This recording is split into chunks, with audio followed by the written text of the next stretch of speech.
Winter wheat harvest is finally making gains after a slow start to the season. In Oklahoma, record rains in April and May kept combines out of fields in June.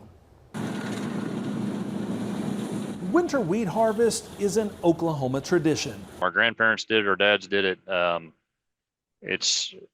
Wheat's what works here. And that's one reason Clint Wilcox is happy to be in the cab cutting the 2025 crop just outside of Fairview, Oklahoma. Nothing else seems to consistently work as well where we farm as wheat. And I know wheat can be grown anywhere. Our droughty climate, our dry climate, to some extent is a good climate for wheat. Except this year, what started as a dry fall has given way to record-setting rains this spring. Had a lot of rain throughout May, had a few breaks to plant milo, and then we got to the 1st of June and had somewhere around 8 inches in most places since 1st of June here. The crop is ready, but the fields aren't fit. The longer it stays out there, the more subjected it is to lodging, sprout damage in the heads, and just overall grain quality test weight stuff starts to drop off as we let that crop stay off. Crop damage is a real concern, and some of those issues arrived with the rain. Mike, how wet has it been over the last 60 days?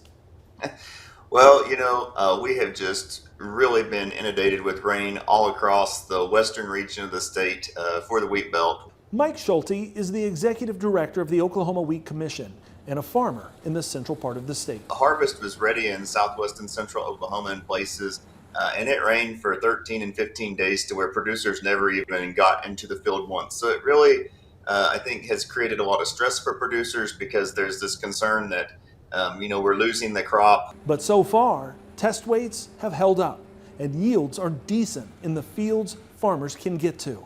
Now they're racing to get the crop out before weeds and sprout damage take hold as they work to move a crop that's currently stuck in the mud. They're talking next week it's liable to come back in and be rainy for 3 or 4 days again.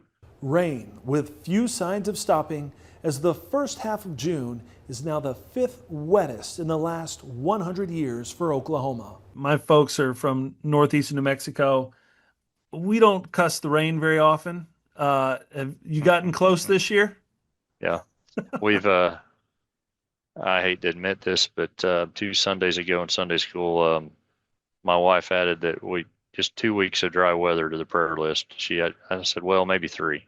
So, I mean, I don't know if we're cussing it yet, but we're ready for a break. And ready to finish the tradition of wheat harvest. In 10 days, we'll want another one. We're farmers. We're never happy with the weather.